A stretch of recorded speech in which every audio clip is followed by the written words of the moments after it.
今日參加我哋嘅 webinar 啦，咁今日我哋最主要講嘅咧就係 Google My Business 入面，如果你係manage 比較多嘅 account 嘅時候咧，應該點樣去管理，咁樣係達到最好嘅效果嘅。咁我哋 in the later part 咧都會 cover 埋，如果你係有一啲optimization 嘅嘢啦，其實 Google My Business 嘅 optimization 唔係特別多嘅，不過我哋一陣都會 cover 少少，咁令到大家咧都可以知多啲。咁事不宜遲咧，我哋開始咗少少 recap 先，因為其實有好多比較簡單嘅 concept 咧，我哋之前已經 cover 過㗎啦。咁最主要咧，同埋喺香港嚟講咧，最多人經常遇到個問題咧，就係喺 verification 嗰一個部分。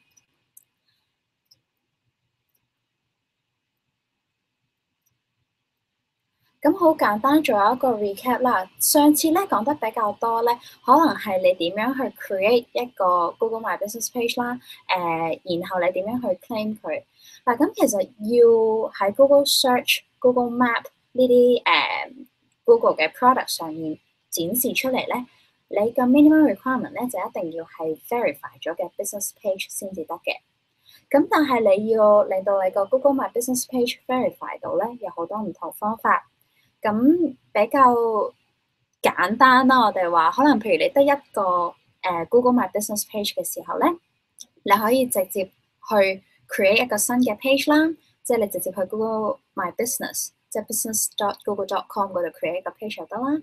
claim 一個 existing 嘅 page 啦，講緊 claim 咧有兩種嘅，一種咧就係佢本身真係一個類似浮游生物咁樣嘅喺個地圖度存在住啦，但係咧就未有人 own 嘅。有另一種 claim 咧就係佢 existing map 已經有呢一個 information，而且佢係已經有人咧 own 緊嘅。咁第四種咧就係，如果我當個10個 business listing，咁又點樣做咧？咁下面呢兩個咧，可能之前我哋都冇 cover 過嘅，咁所以今日可能咧，大家可以比較多啲留意呢兩部分。咁提一提啦，無論你係 manage 緊人哋嘅 business 又好，即係幫人哋去 manage 啦，定係你自己嘅 business 咧，喺你開始 Google My Business 嘅 account 之前，我都建議你可能去 check 一 check。去 Google Map 嗰度 check 究竟你哋個 business information 係咪已經存在喺個 Google Map 上面先，因為避免咧就可能之後你會有再 duplicate 到嗰啲信息啦。好，咁 recap 頭嗰兩個比較簡單先啦。如果我哋係想 create 一個新嘅 Google My Business page 咧，我哋又係 visit 翻個 short link business.google.com 啦。login 咗之後咧，撳翻 get your page。咁留意下啦，因為今日可能都比較多係 advanced 嘅客戶啦。咁如果你哋用開已經係好多個 pages 嘅咧，你唔會再見到呢一個格咁樣 get on Google for free 噶啦。你咧可能要去 login 咗之後，將個 mouse 擺翻喺左上角，cursor 擺咗左上角之後咧，揀翻 all pages。嗱，好似呢個 demo 佢唔會有嘅，因為佢一個 page 都未有。咁但係你擺翻喺呢個位啦，佢有個 drop down menu 嘅，揀翻 all pages。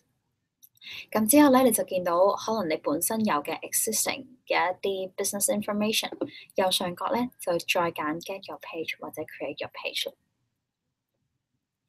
撳咗入去之後啦，無論你之前有幾多個，佢都係彈到去呢一個頁面嘅。咁提一提大家咧，香港發現好多人咧都會可能特別係幫公司去做嘅時候咧，都會揀咗你個 business type 係一個 brand。brand 同埋 storefront surface area 嘅分別係咧，其實 brand 係 for 一啲冇 physical storefront 冇一個實體店嘅公司去用嘅。亦都即係話，如果你係揀咗 brand 嘅話咧，你喺 Google Map 嗰度係唔會出現嘅。佢 verify 嘅形式咧，亦都會相對唔同啲啦。咁所以大家留意啦，如果你喺香港要幫人哋 manage 嘅話咧，最好就揀翻 storefront 或者 surface area 啦。好啦，二揀一嘅階段咧，揀邊個好咧？以我接觸過咁多嘅sales team 嘅同事啦，service team 嘅同事，佢哋成日都遇到嘅客戶咧，比較多其實都係會揀翻 storefront 嘅。即係嗰個店面嘅。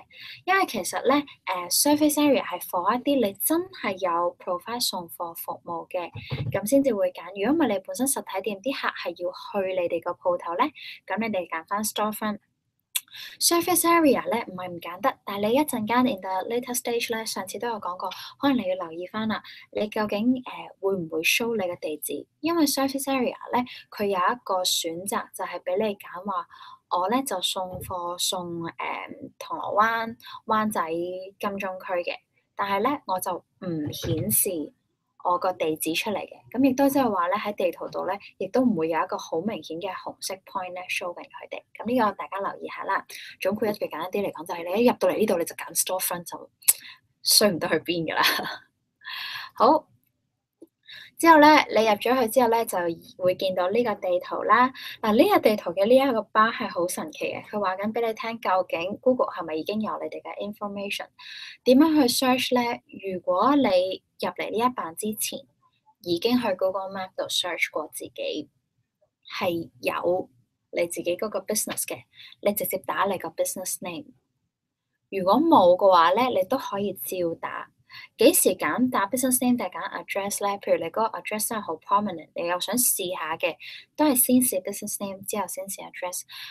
特別係邊一啲客戶咧，佢哋成日用 business name 都 search 唔到咧，就係佢哋公司寫個方法有好多唔同種類嘅。譬如你哋本身公司名又有 limited 啊，跟住串嘅方法唔一樣啊，或者中文英文咧都會影響到你入到嚟之後咧，揾唔揾到嘅。咁好啦，我哋做個 sample 啦。譬如好似我有一間公司叫話 Amazing 啦，阿 May 唱歌呢一間公司咧，我哋入咗個名之後咧，佢會話我哋揾唔到嘅，咁你唔需要 panic，喺下面直接揀翻 I've correctly entered the name and address 就得噶啦。如果你遇到呢個情況，純粹係講緊喺 Google 入面 Google Map 嘅 data 入面咧，係未有你呢一間公司嘅啫。咁你只要 click 翻佢啦，咁佢就可以俾你帶翻去下一頁噶啦。最近咧比較多人發現一個問題咧，就係究竟佢填地址嘅時候應該填中文定英文？咁我提醒下大家啦，如果你 log in 嘅時候，你發現呢一啲位同埋右邊呢一啲位已經係英文嘅話咧，建議你個 address 都係寫翻英文。咁到時出到嚟嘅時候咧，即係嗰個information 咧 ，business card 咧係都會跟翻個 user 嘅 language 去轉嘅。亦都即係話，我因為而家呢一度係英文，我自己填晒英文先。但係等唔等於出面啲人睇唔到我中文嘅地址咧？唔一定嘅，因為 Google 嗰度佢都會跟翻。咦，今日有阿 A 去 search 你哋公司嘅時候咧，係用緊中文嘅interface 嘅喎，中文嘅 browser language 嘅喎。OK，咁佢哋就會睇到一個 translate 嘅 version。咁但係點解要咁堅持咧？因為好容易產生嘅情況就係你 Hong Kong 選咗香港 region，跟住 area，譬如 Hong Kong Island。District 佢會再俾你揀嘅，譬如我當你 Causeway Bay 或者咩，even 佢冇得揀啦。你會發現咧，你到時出咗嚟個地址咧，就零零四四有一忽係中文，有一忽英文，咁所以最好就同一個 language 啦。咁啊，business phone 冇乜特別啦。business phone 咧，擺你哋唔好擺 fax 嗰啲，即係擺最 primary 嗰個 contact 你哋嗰個。嗱，其實擺 guideline 嚟講咧，呢個係唔適合擺 call centre 嗰啲嘅。咁啊，擺翻個直接可以 reach。同埋，如果香港有啲客佢開始發現可以用電話去做 verification 咧，呢一個電話亦都係佢哋會致電俾你嗰個電話嚟嘅。咁所以留意下啦。category 啦，揀翻啦，跟住用 keyword 去 search 啦。上次應該都講過啦，就你唔可以自己 create 一個 category 嘅，用翻相應你 provide 緊嘅 goods 嘅或者 services，你 provide 緊嘅一啲產品啦或者服務咧，去揾翻有冇呢一啲 category。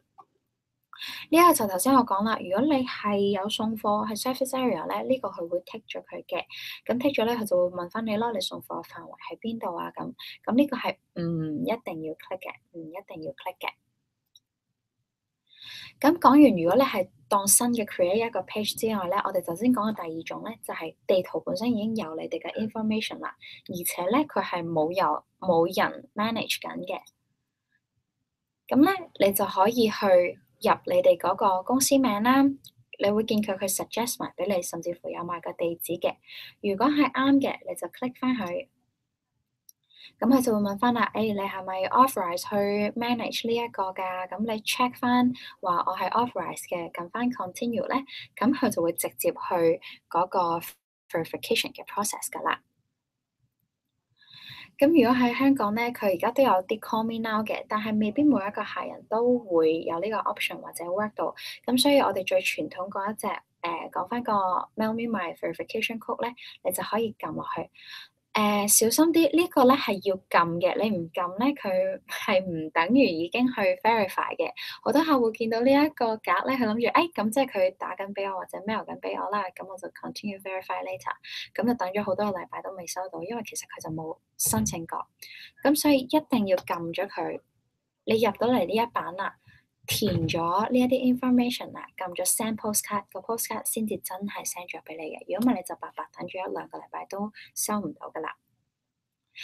喺 postcard 呢一度咧，都有啲 update 嘅。好多人發現咧，如果就咁填個名咧，可能前線嘅同事未必會幫你攞到張卡啊。咁所以，譬如如果你係喺總部嘅，或者你哋係某一個 department 嘅，最好寫完你個名咧，括弧寫翻你哋嘅 department。咁 in case 你哋嘅公司規模比較大啊，或者你唔係下下都會喺你店面嗰度嘅話咧，你嘅同事收到佢都唔會即係當咗係宣傳物品咁樣樣，即係抌咗咁。呢個睇一睇啫。好啦，咁當你真係 send 咗 postcard，咁佢會同你講啦，個 code 會 send 俾你啦，大概幾多日內你會收到啦。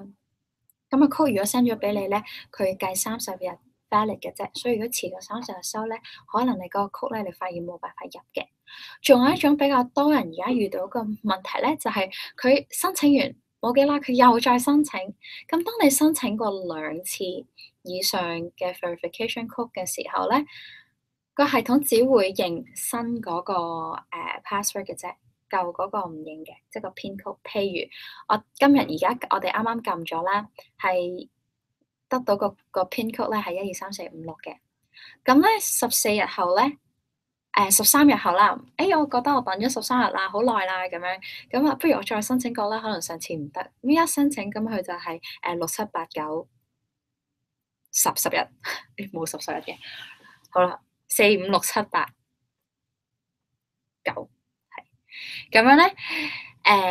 個系統只會 recognize 4、5、6、7、8、9嘅啫。如果你到14日嘅時候收到1、2、3、4、5、6咧，你發現你入咗落去咧，佢係話唔 valid 嘅。咁如果你面對到呢啲情況，唔需要擔心，你手頭上嗰張咧仲係 valid 嘅，盡快聯絡翻 help centre 嗰度。叫佢哋咧打翻個電話俾你，喺個電話度確認翻你嘅身份同埋你嗰個編曲，咁佢哋會同你再對多一次，即係可能譬如你哋嘅地址啊等等，咁然後佢哋都可以幫你做翻個 verification 嘅。呢個純粹提一提，如果你喺個 verification process 嘅期間撳咗2次或以上咧，點解你收到 postcard 嘅時候有機會係唔 valid 啫？好啦，咁如果你撳咗入去咧，佢呢度俾你入翻個 code 啦，藍色包呢度啦，enter 個 code 啦，咁你收到張卡上面嗰幾個 number，你填翻入去啦，撳翻 submit，咁你就 congratulation，你就 verify 咗啦，verify 咗即係你有最 minimum 嘅條件咧，去 show on 你個 Google Map 啦。咁啊，認一認啦，有呢一個公仔嘅話，就真係你 verify 咗啦，就真係準備會出街嘅。咁所以你呢度嗰啲相啊、營業時間啊 check 清楚係咪真係啱嘅。咁等你 verify 咗咧，你會發現呢一個格咧都會開通埋嘅 Insights。咁 Insights 上次都有講過啦，佢純粹話翻俾你聽啲數據，究竟有幾多人睇過你個 business information 啊？透過 Google My Business 撳咗入去你哋嘅 website 啊嗰啲 information 嘅啫。好啦，跟住如果你係 claim 一個咧有人 own 緊嘅，嗱你唔知有冇人 own 緊嘅，一陣教大家點睇。但係 in case 地圖有嘅 information 咧，有你哋嗰個 business 嘅 information 咧，原來本身已經有人係 manage 緊。咁嘅話咧，我哋個 process 會長少少，但係大家唔需要擔心嘅。嗱，點樣知道你本身有冇 owner 咧？如果你去 Google.com 度 search 自己公司，而你見到佢下面有個你是業主嗎？或者 Are you the business owner 咧？呢一個 business information 係未有人 own 緊嘅，即係佢係你可以直接去 claim，你撳翻 Are you the business owner 就可以 claim 翻，或者走我哋頭先個 process 啦，你直接去翻 Google My Business 個 account，打翻你公司嘅名，撳翻你公司嘅名，跟住講翻我係 authorized 嘅，咁就 OK 噶啦。另外一種咧，就係你喺 Google Map 上面啦。如果你 Google Map search 過自己公司 information 咧，而又見到呢個你事業主媽 Are you the business owner 咧，咁即係話你都係可以 claim 嘅。換句話嚟講，如果你喺呢一度，你發現冇咗呢一行嘅，或者喺 Map 嗰度係冇咗呢一句咧，咁即係話其實嗰個 page 咧已經係有人 manage 緊㗎啦。咁如果有人 manage 緊，你會發現一個咩情況咧？你撳咗個 business name 之後咧，佢會話 someone else already verified this listing 啦，有人已經 verify 咗噶啦。咁呢度有個藍色掣嘅，你唔使擔心呢個 pop up。即使有人已經 request 咗，即係已經 verify 咗咧，你都係可以 request 個 admin rights 嘅，即係你可以申請翻嗰個擁有權嘅。咁佢會帶你去填翻張 form。咁呢度稍為提一提啦，好多時候咧，如果真係有人已經 manage 緊咧，可能係你哋之前嗰啲同事嚟嘅啫，需要 check 一 check。如果你話哦，我係我唔知之前係咩同事喎，或者我都唔知邊個本身就冇其他同事嘅咁樣啦，當係咁樣咧，咁你都照撳。佢會俾你填翻喺呢張 form 嗰度嘅，係直接跳，咁你就話翻啦，個 business 係 managed by someone else，你完全唔知啦。撳咗之後咧，究竟你 contact 唔 contact 到佢啊？咁啊 contact 唔到啦。咁你填翻你個名同埋你個 email address。嗱，你呢個 email address 咧會同嗰個人分享翻嘅，亦都係最好咧，就係你想用呢邊一個 email address 去 manage 你個 Google My Business page，咁你就填翻。之後落下啲咧，佢就會問你啦。OK，你而家想要嘅係成個業權轉過嚟俾你啊，定係你純粹想加做 manager 啊，定係 communications manager？咁三個有咩分別咧？如果係 manager access 咧，留意下你做嗰啲咩 AdWords linking 啊，嗰啲全部都得嘅。但係咧，你唔可以 delete account 啦，同埋你唔可以加人嘅。咁呢度我都有整到一個格，你可以 refer 翻。如果你真係擁有嗰個業權咧，即係成個業權轉咗俾你咧，咁你就係做到最多嘢啦。你可以加 manager、揀 manager，將呢個 account 成個 delete 咗佢，咁啊平時 edit 啊嗰啲嘢全部都做到嘅。Communications manager 咧，佢就專係負責 communications 嘅，大致上嘅意思咧就好似 manage 你個 Google Plus page 咁樣啦。譬如有人填 review 啊，你要覆返啊，睇返最近嘅表現啊咁樣。咁其他咧就冇乜大嘢可以做嘅。好，咁啊，好多人都會揀翻呢個啦。我要翻成個業權啊，轉移翻俾我啦。咁佢就會話啦，咁你點樣 manage 個 business 啊？其實呢個唔使要太 concern 咗。我諗大家都可能用翻your computer 啦。如果你真係幫人哋 manage 嘅話，你更大可能就係 on your computer。咁啊 consent 啦，我呢個 email address 咧真係可以 share 俾 current owner，因為 current owner 咧佢將會收到 Google send 俾佢嘅 email 嘅，上面有寫住咧邊個個 email 而家想 claim 你呢個 business， 究竟即係我哋可唔可以幫你做呢一個 transfer 啊咁樣。咁啊，所以咧，你係可以留個 message 俾佢啦，留翻俾佢為可能甚至乎介紹翻你係邊個啦，等佢盡快聯絡翻你。因為咧transfer 雖然話你哋嗰邊好似冇乜嘢要去做，但係 transfer 咧始終唔係100%一定保證可以幫你哋 transfer 嘅。同埋如果中間有啲咩甩漏咧，亦都未必可以俾到你最大保障啦。咁所以最好咧就係如果你哋留到個 message 話翻俾佢聽，其實佢可以點樣 contact 翻你啊？或者你係邊個部門嘅邊個同事啊？叫佢揾翻你嘅話咧，咁就係最好。佢喺佢嗰度咧，一陣間都會講嘅。佢加翻你做 manager 咁就 OK 噶啦。或者佢加完你做 manager 都可以將你 upgrade 成為 owner 嘅。咁啊，最後呢度問你咯，咩 relationship 咁咪填翻咯。我係owner 嘅或者 employee of 呢個 business 咁樣 submit 翻。咁就 OK 噶啦。咁你一撳咗 submit 咧， Google 會同時 send 咗兩個 email 出嚟嘅，一個咧就係覆返你啦，你大概15分鐘到20分鐘內應該會收到啦。咁咧佢就會覆返你話，我哋已經知道你有咁樣嘅申請㗎啦。咁我哋同時亦都通知咗嗰個 original owner。咁如果個 current owner 啦，唔好話 original owner 啦，個 current owner 咧佢有咩 feedback 咧，我哋都會同你講返嘅。或者如果 current owner 有 contact 你咧，你都會知嘅咁樣。好啦，咁呢度咧有一個少少嘢要留意啦，因為咧其實你 claim 個 page 嘅時候咧，verify 嗰條 team 咧都會睇幾個 signal，即係 even 你做咗呢個 submission，譬如我今次申請呢一個ownership 嘅時候咧，我係用緊我公司 domain 嘅 email 嘅。通常呢種方法係最快，因為最能夠咧去肯定你哋嘅身份真係個 owner。咁如果冇咧都 OK 嘅，不過可能需要嘅時間咧會長少少咁樣啫，因為佢哋要幫你 check 嘅嘢會比較多啲。咁所以咧頭先咧都順帶一提啦，如果你有興趣去整返你自己嗰個 domain 嘅 email 咧，咁 Google 都有呢種 service 嘅。咁你又可以譬如一個叫 Google for Work 啦，咁你就可以有返你公司 domain 嘅 email 之外咧，又可以做到 Drive 啊，咁啊又可以 search 返啲嘢啊，咁大家一齊 edit 啊啲 docs 啊咁樣樣。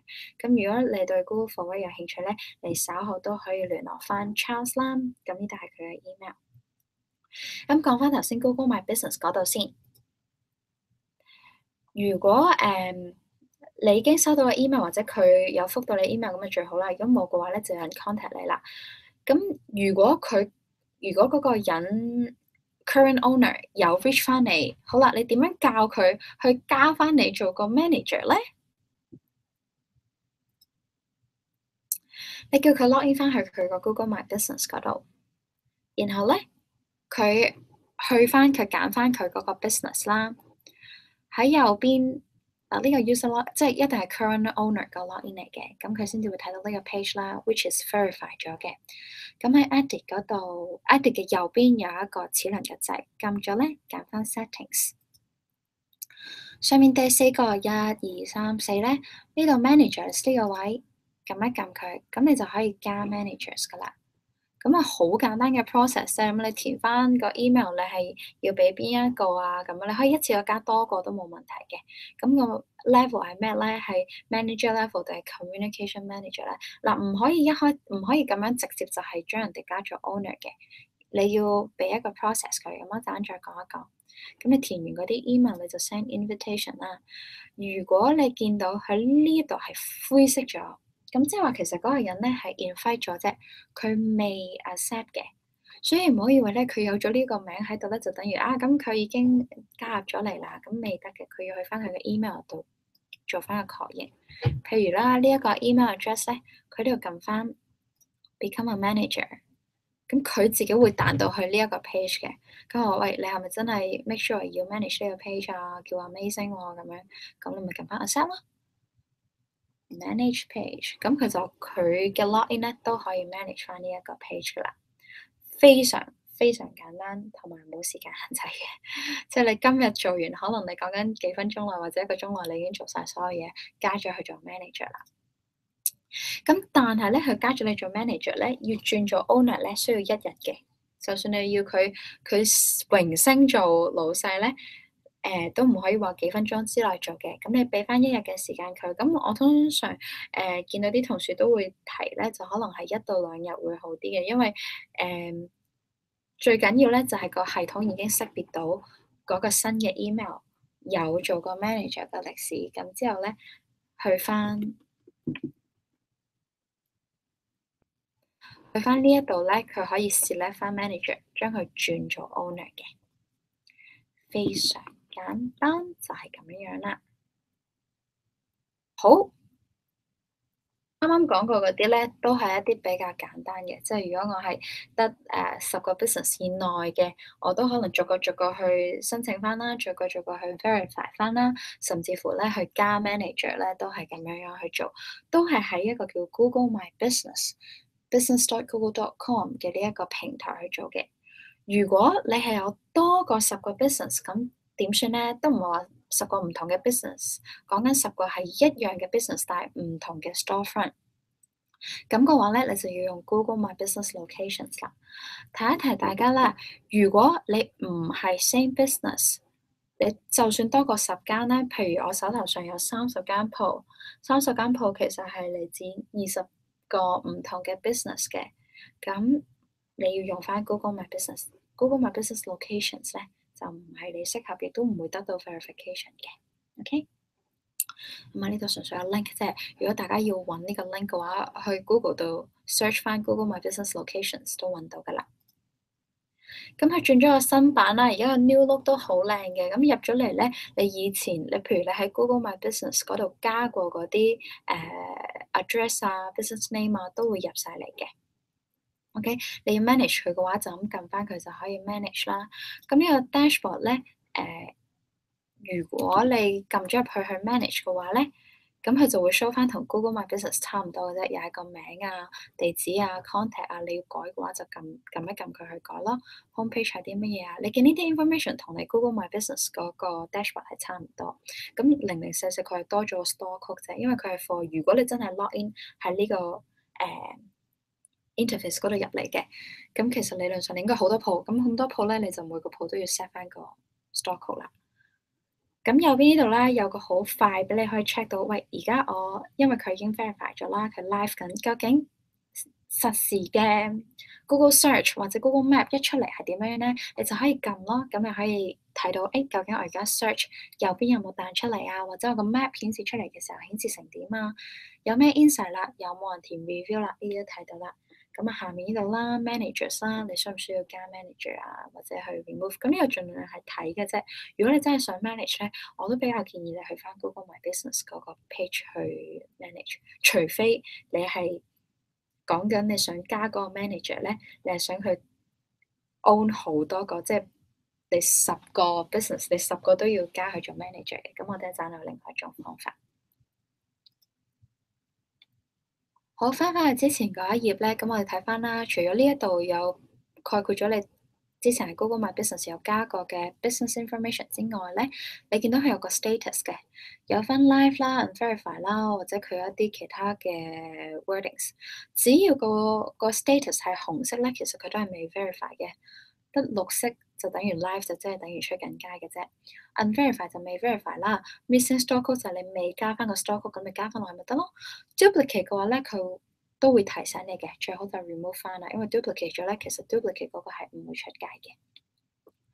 咁右邊呢一度咧，藍色呢個 G 字係咩意思咧？同頭先我哋 log in 咗入去即係唔係 log in 啦，撳咗入去差唔多。佢會話翻俾你聽 live，即係實時嘅話咧，而家佢顯示出嚟係點樣樣啊？有個 quick view。咁呢度一樣咯，你撳咗藍色嘅掣就去 search 啦。如果你撳開呢個，佢會俾你揀嘅，你係 search 啊、map 啊、定 Google Plus 啊，定去翻 Google My Business 嗰邊啦、insight 啊、review，咁呢啲都撳翻呢度可以做到噶啦。咁呢個版面咧，可以直接申請個 bulk verification 嘅。點樣做咧？嗱，當你呢度嘅 listing 係多過10個嘅時候，如果10個都係未 verify 啦，我當咁咧呢一個盾牌仔咧就會開通咗，就會由而家冇盾牌咧變咗做一個完整嘅盾牌。咁你一撳佢咧，佢會直接去申請翻一個 bulk verification 啦。bulk verification 嘅意思咧，就即係話你成個 account 得到咗驗證。無論你第時我隔1個禮拜又好，隔咗2個月又好，我有開新鋪，我再加入去咧，佢都會自動得到 verification 嘅。咁但係個先決條件咧，就係呢10間鋪或者呢10幾間鋪或者更加多嘅鋪咧，一定係屬於同一個 business 啦。第二，佢係個 ownership 係 confirm 咗，即係譬如你哋個 domain，你哋個 website 係 abc.com，咁真係 at abc.com 去 manage 啦。呢個唔一定要嘅，只可以有咗會好啲啫。同埋咧，呢10個 business 係啦，都係呢幾樣啦，即係同一個 business 啦。未 verify 噶啦，咁你擺翻入去啦，咁佢就 OK 噶啦。咁純粹講一講呢個右面仲有一個就係 sort by 啫，即係譬如你跟名牌咁啊，由 A 開始排咯，store code 咁啊，跟翻01、02、03、04咁樣排。status 就講緊 live 未 live 啫，呢一個掣就比較簡單嘅。bulk verification 都係一個掣嘅事嚟嘅啫。好啦，咁我要申請 bulk verification，我要推啲 information 上去噶嘛。咁究竟我點樣 import 一 log 個擺入去咧？有 template 可以俾大家 download 同埋去揀嘅，所以唔需要擔心。右下角揀翻 import locations from file 啦，即係頭先呢個 interface 右面呢度有個藍色掣嘅。咁你撳咗佢咧，佢就去到呢一版，有3個俾你啦。你 download 個 template，咁個 template 係 CSV 嚟嘅，咁你用 Excel 都可以開翻啦。咁填翻嗰啲 columns 嘅啫。你想睇個 sample，佢呢度都有個 sample 嘅。OK，咁你如果你已經手頭上有，你咪 select 個 file 去 import 咯，就係咁簡單。咁佢除咗喺右下角呢個位咧，你撳開左邊呢一個 menu 掣咧，俾大家睇多次啦。呢一度有個 menu 掣嘅，撳咗佢咧，佢彈去呢度都可以 import locations 嘅，你見到。咁啊，只不過呢度多得幾樣嘢啦，俾你 download all locations，有 add a location。嗱，download all locations 咧，譬如我哋頭先舊嗰啲咧，咪喺 Google My Business 嗰度創立嘅。咁佢唔屬於係 Google My Business locations，即係 GMBL 啦，location 上面整嘅。咁所以咧，你係 download 唔到出嚟嘅。佢 download 到出嚟咧，就要喺呢一個平台度整咧，先至可以 download 出嚟嘅。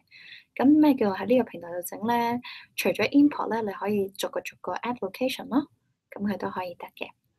咁啊，下面呢個 to do list 比較，佢係新整嘅，呢個都係5月先至有呢個 to do list。但 to do list 就唔係俾你加嘢，你最近有咩要做？佢 to do list 係話俾你聽，你有咩 action 咧要做啦。譬如你有邊幾間公司，而家嗰幾間公司咧爭個 store code 喎，咁啊加翻個 store code 咯。未 verify 喎，叫你 verify 翻啦。咁啊，純粹話俾你聽，你有咩 to do list 啫。所以 in case 你有好多 business 要 manage 嘅時候咧，呢個 to do list 都幫到你。你究竟有啲乜嘢要整，有咩要改咁樣咯。頭先講好多咧，你見都會係喺一個 interface 上面做晒佢嘅。咁但係我哋提到啦，如果我要加 managers，或者我公司其實有分好多唔同嘅人，佢哋管緊唔同嘅 business，而每一個 business 應該有翻佢自己嘅 business file 嘅。咁我哋呢啲就叫 create 一個 business account 啦。你可以將佢想像為咧，你自己本身有一個 folder。咁但係你而家要 share 俾人嘅時候咧，你就可以 create 多幾個 folder，而大家咧你就唔需要 share 個 password 俾人啦。大家可以用翻佢自己嘅 email 去 access 嗰一個 folder。可能我有 A folder 咧，就係 for A 公司嘅；B folder 咧就係 for B 公司嘅。Even B 公司講緊得2間，咁佢都需要有一個 folder 㗎，因為佢係另外一間公司嚟㗎嘛。咁你可以 create 個 business account 去將啲嘢喐嚟喐去，咁亦都可以 share 個manager access。咁俾大家睇一睇啦，又係去翻頭先咧左邊嗰個 menu 嗰個掣撳咗先，之後你撳一撳下面呢度。咁 create 呢個 business account 咧，大家可以留意下啦。佢係一個 folder 咁啦，好似頭先咁講啦，等你可以 share with 幾個同事一齊係去用嘅。咁特別係咧，如果而家有人聽緊，而你又係有 manage 埋你哋個 Google AdWords 個 account 嘅話咧，咁你就留意下，你最好用翻唔同嘅 business account 放翻你唔同嘅 business。咁等你 synchronize 嘅時候咧，你就可以按住 business account 咁樣去 synchronize，咁就唔會有錯啦。咁值得去 pay attention 咧，就係嗱，如果你唔可以將一個 list 100個嘢推晒喺自己度先，跟住咁樣拆開，咁就唔係好 encourage 嘅，因為佢哋100個business 可能唔同嘅公司嚟㗎嘛。咁最好你一個 business account 就擺晒，譬如我 A 公司有30間鋪，我擺晒喺 A folder 度，咁我就喺 A folder 嗰度 upload，即係 A business account 嗰度 upload 咁樣樣啦。咁佢話唔同嘅 belongs to one business account 啦，跟住用個 spreadsheet 啦。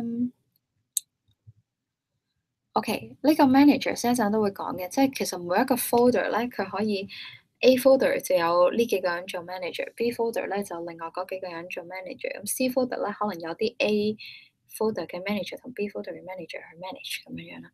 咁樣聽好似好複雜，但其實好簡單，一陣 show 俾大家睇就得㗎啦。好，咁我事不宜遲啦，我哋去一去下一個點樣 create 個 account 先。咁啊 create 你撳開咗佢之後就撳 create account 啦。入翻個 account 名啦，咁建議大家咧，你可能打翻相應個 business name 係乜嘢嘢，咁你撳翻登，佢一 create 咗咧，佢又係好似頭先個頁面咁俾你 import 翻嘅。咁點樣 transfer 一啲入面嗰啲細嘅 businesses 咧？咁譬如啦，頭先咧有印象咧，又係有一紮呢一啲咁樣嘅 business 噶嘛。咁你 tick 翻你想 transfer 邊一啲，一 tick 咗上面變咗淺藍色咧，就多咗個垃圾桶啦、支筆啦，同埋一個咁嘅 file 嘅。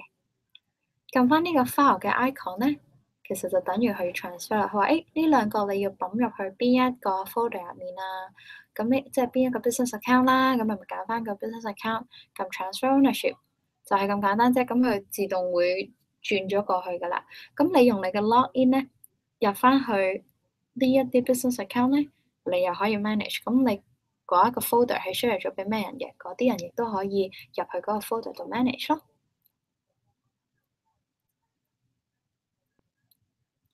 好啦，咁講嗰一啲人究竟點樣加嗰一啲人入去咧？咁我哋睇一睇咯喎。呢一個啦，My Business Location 啦，你點樣去呢一頁咧？你直接撳 My Business Location，佢就會由你 individual 嗰一頁跳咗出嚟呢一頁噶啦。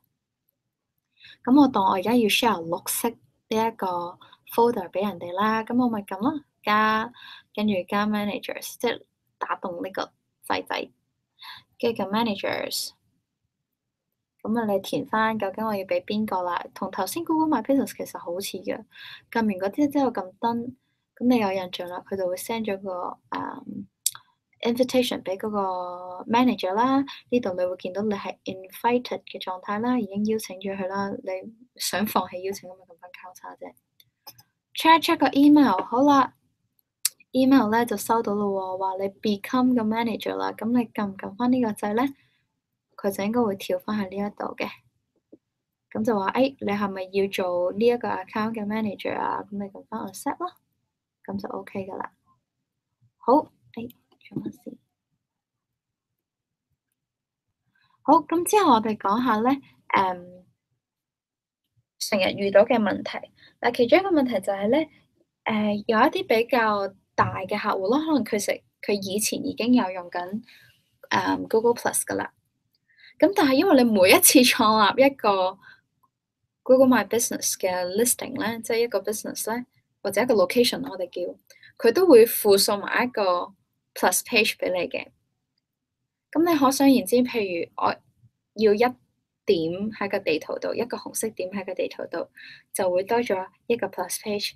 咁我可能當我有好多個點嘅時候咧，咁佢都真係會 create 咗好多個唔同嘅 plus page 俾你嘅。咁直接啲答咗咧，就係而家未有一個方法咧，我要將所有嘅 plus page，因為屬於同一個 brand，我要擺晒 link with 同一個 G plus page 係唔得嘅，而家係做唔到嘅。咁但係譬如如果我話咁我淨係 link with 旗艦店嗰個啊，或者我好彩啫，我就淨係一個鋪位，同埋我以前有一個 page，我想 link 埋佢，咁點 link 咧？咁好易嘅啫，只要你以前舊嗰個 page 係 verify 咗嘅。新個 Google My Business account 咧，即係嗰一個 business 咧，又係有個綠色剔剔，即係呢啲咧。頭先我哋話綠色嗰個咧，已經 verify 咗咧，咁佢就符合咗第一個條件，可以 link 埋一齊啦。咁第二個條件好簡單啫，就係你同時又係 Google Plus 嘅 manager，亦都係 Google My Business 嘅 manager，咁你就可以操作以下嘅步驟咧，去幫你 merge 翻嘅啦。咁你入翻去 manage 你自己 Google My Business 嗰個，即係得到 verification 嗰個，你去翻 settings 之後咧，俾大家睇下下一步先。之後咧喺 setting 嗰度 scroll 到下面有個 my profile 嗰個 section 嘅，你揀翻 connect a different page， 一個灰色嘅掣嚟嘅啫。咁佢就會俾你揀翻你想 connect 去邊一個，咁你 confirm 翻就 OK。咁佢哋就會兩個 match 翻埋一齊。咁呢個建議咧，如果你真係有咁嘅嘢咧，就越早做越好，因為如果唔係咧，你就大 divert 緊啲人去兩個唔同嘅 plus page，咁可能有1000個人，有500個人去呢邊，有500人去咗嗰邊，咁咪會少咗啲流量咯。如果你想 focus 喺一個度。問題嚟啦，咁但係點知道邊個係 brand page，邊個係 Google My Business page 咧？好多人都唔知道點解自己整好咗個 brand 整好咗個 page 之後喺 Map 度揾唔到，因為佢哋知道咧原來自己整嗰陣時咧係整咗個 brand page，唔係整咗個 Google My Business page。咁所以咧你自己 log in 入去 check 清楚。如果嗱有個 tick 咧係唔一定準晒嘅，因為兩個都好大機會已經有一個 tick 嘅。但係咧，同埋地址都唔準嘅，因為地址咧兩個都可以填地址嘅，所以有時有啲人喺個 brand page 度咧睇到自己有埋地址就話我 input 咗，但其實唔係嘅。最大嘅分別咧，你會見到有一個人可以填，有一種 page 咧係可以填 review 嘅，嗰種係 local page，即係 Google My Business page。如果你喺一個 brand page 嚟講咧，你發現你係冇 review，啲人可以填嘅。咁所以如果你見到你係冇 review 嗰個咧，咁你可能你盡快去申請翻 Google My Business 嘅 local page 啦。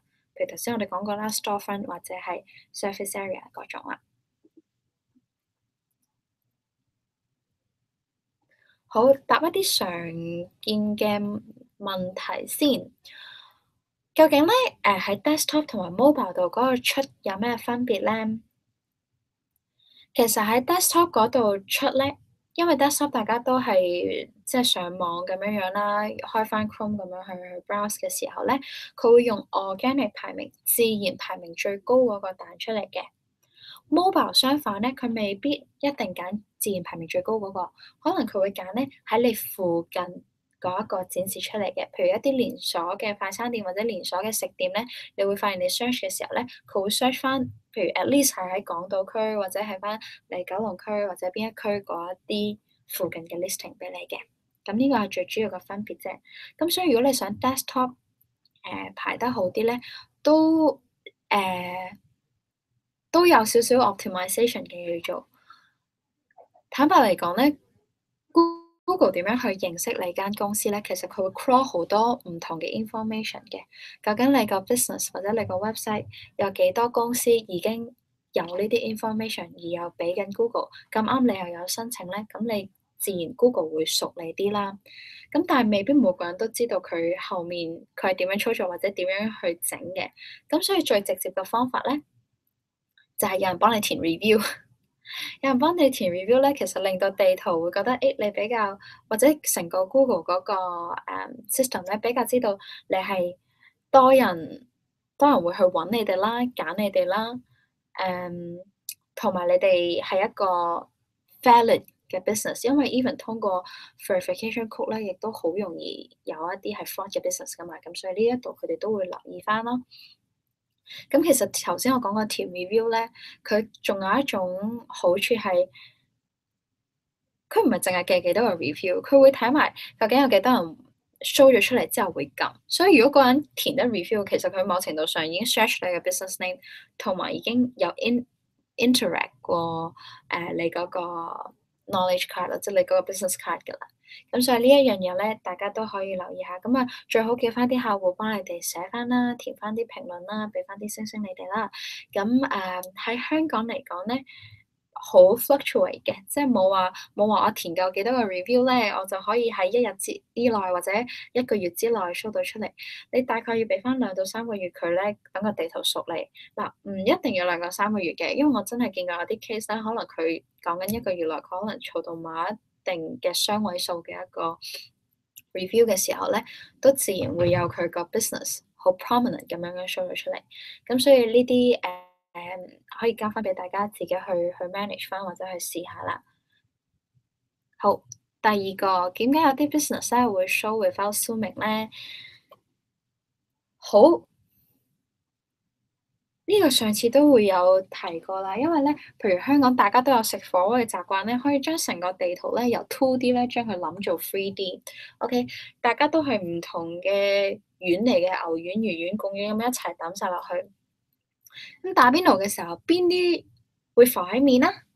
就係熟咗嗰啲牛丸同埋魚丸，係咪？咁如果喺呢個情況下咧，地圖都係差唔多嘅啫。點解有啲唔使 zoom，佢一嘢就已經突咗出嚟？因為佢哋浮面啊嘛。點解佢哋浮面啊？可能佢擺入去嘅時間耐啲咯，或者佢本身佢已經係一直以嚟都係喺呢度係好 prominent 咁樣 show 緊出嚟咯。咁等唔等於我啱啱抌入去嗰粒牛丸就永世沉喺下面咧？唔係嘅，你啱啱得到 verification 就好似啱啱抌落去嘅牛丸咁，沉底係一件好自然嘅事嚟嘅，唔需要咁擔心，唔需要咁擔心你沉喺下面。你只需要做咧，可能俾翻啲時間佢，同埋又係好沉氣啦。你可能有啲人幫你去 click，又唔係幫你 click，即係有啲人真係會去 visit 翻用你嘅 business page。當你呢一個數一有嘅時候咧，地圖對你越嚟越熟咧，咁你咪可以有機會浮翻喺上面咯。咁地圖都有類似好似啲 history 嘅功能嘅，所以如果你自己不停咁樣 search 咧，你會覺得自己好似排得好唔錯喎咁啊。咁最好你都試多幾個唔同嘅同事或者朋友嘅手機睇下，究竟以後係咪真係咁 prominent 咁 show 緊，或者喺個 desktop 度 search 啦。好 category 同 website 嗱 category 咧，因為頭先我哋講過第一下要你填嗰個咧叫 primary category。primary category 咧，係最主要，亦都有可能 affect 到你個 label show 出嚟係點嘅。譬如我係一個乜乜乜 restaurant，咁佢 show 出嚟嗰個圓圈 icon 仔咧，應該係一個刀一個叉咁樣噶嘛。如果係一個 shopping mall 咁樣樣咧，咁佢咪會一個好似手袋咁樣嘅 shopping bag 咯。咁呢一啲category 咧，佢會咁樣影響到。咁但係咧，大家開始會識得諗咧，其實 category 可唔可以加多過一個咧？因為如果你要加得多 category，其實咪令到地圖有更加 rich 嘅 information 去認識你哋，有更加豐富嘅資訊去認識你哋咯。咁所以 category 咧，其實你大概由3個到6個到9個都不等嘅，咁又唔使加咁多嘅，真係啱自己嗰啲先加入去啦。咁啊，website 嗰度留意下啦，加入去個 website 咧，千祈如果你話我個公司其實個 website 未 ready 嘅，寧可唔好擺個 website 入去住。等你搞掂咗啦，你可以再加翻入去，都唔好話我可能成個 website 係一個 blank page 咁我submit上去，因為 Google My Business 嘅 pages 係有人去 review 噶。咁所以如果佢哋 review 到即咁佢哋都要 check 翻呢個係咪一個 valid 嘅 business 嘅時候咧，咁可能佢就會。你可能會俾人 flag 咗，咁啊好麻煩啦。咁所以 website 嗰度都留意下啦。你真係本身個 website 係 work 緊嘅，咁你就擺入去。好 business address 啦，有啲人咧個 account 入咗去之後咧，譬如佢過咗3年或者唔使啦，香港呢一邊其實通常可能半年或者1年你搬啊轉地址啦，咁你要轉嘅話咧，自己係可以轉嘅。留意下，唔係所有 account 都得，因為嗰個 system 會去 learn 究竟你個 credibility 去到邊一個位。如果佢未夠咧，你自己轉唔到嘅地址唔需要擔心，又係去翻 help centre 嗰度咧聯絡翻 support team 嗰邊，幫你去做翻個 address change，咁就 OK 噶啦。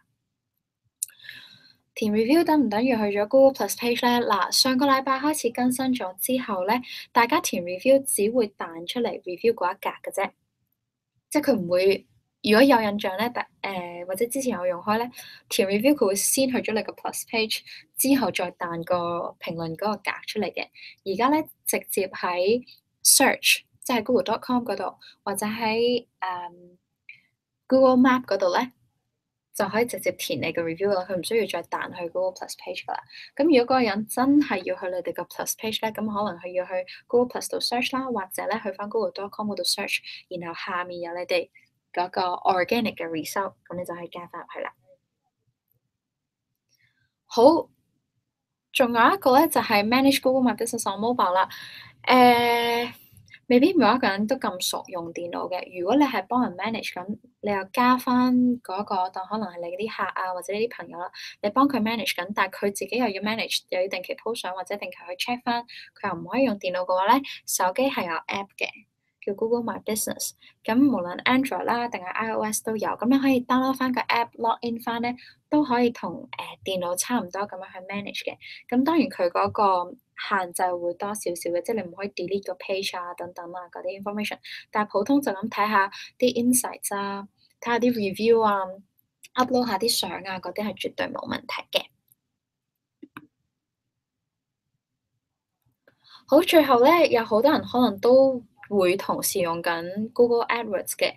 咁記住啦，如果你個 objective 只不過係為咗你個 location extension 嘅話咧，其實你係唔需要做 verification 嘅。咁當然啦，做咗 verification 佢都好多好處啦，因為你做得 AdWords 嘅，你都係想到個位喺 Google Search 度或者 Google Map 嗰度出到嚟嘅啫。咁如果你 verify 到，如果人有 search 你嘅 business name 咧，咁右邊都可以 show 翻呢個格出嚟。咁但係講翻正題咧，就係如果你純粹淨係為咗咁，你唔想搞其他嘢咧，你唔需要去恐懼或者去 panic 去一定要整到 verify 嘅，你唔 verify 都係可以 link 嘅。同埋你 link 嘅過程中咧，第一啦，make sure 你 link 嘅你係一個 manager 啦，即係你本身係Google My Business 嗰一個 business 嘅 manager 啦，同埋你都有嗰個AdWords account 嘅 admin access 嘅，兩邊你都要去到呢一個 manager level 先至得嘅，咁你就可以 link 噶啦。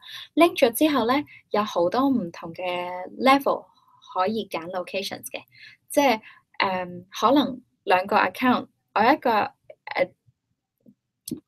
應該係話我喺一個 AdWords account 入面咧，我一 link 咗呢個 Google My Business account，咁點算咧？因為 Google My Business 個 account 入面我有20個嘅喎，我唔係20個地址都要呢一個 AdWords account 用喎。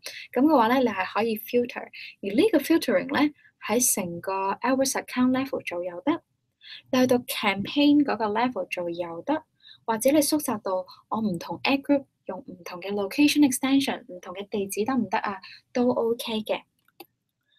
咁你去睇翻啦，譬如你要 link 嘅時候咧，我當好似頭先嘅 situation，我哋有好多個唔同 business account 嘅，你可以揀翻唔同 business account 啦，或者總之 under 我名下嘅你都轉過嚟可以嘅。另外咧，你去翻 campaign level 咧，就可以揀翻咯。我個 campaign 係邊一個 campaign，然後咧我喺我個紮地址嗰度揀翻入翻落去都 OK 嘅。咁你 select 翻你要嗰啲咁 safe 就 OK 噶啦。咁所以咧，你要做 linking 嘅時候咧，留意啦。第一，你兩邊一定係 manager 啦。第二，如果你 link 咗之後咧，你可以透過 filtering 嘅 method 或者係 location pick 嘅 method 咧，去 allocate 翻究竟邊一個 campaign 要邊一個 address 咁樣樣。OK，咁唔需要 save。好啦，咁都係嗰句啦。如果需要幫助嘅話咧，去翻幫助中心嗰度啦，記住咧 language 嗰度咧喺下面轉翻做中文先，跟住撳與我們聯絡，咁你填翻嗰啲 information，記得留個電話號碼啦，咁令到嗰邊啲同事可以盡快覆翻你啦。好，大致上就係咁多啦。咁因為今日都有啲超時啦，咁所以咧，如果大家有咩問題嘅話咧，可以隨時再聯絡翻我哋啦，或者咧，你亦都可以喺個 community 嗰度啦，或者health centre 嗰度咧，去聯絡翻我哋，咁我哋都會有同事咧盡快去覆翻你嘅。咁多謝大家今日參與呢一個webinar，咁希望大家都有個好好嘅週末啦，拜拜。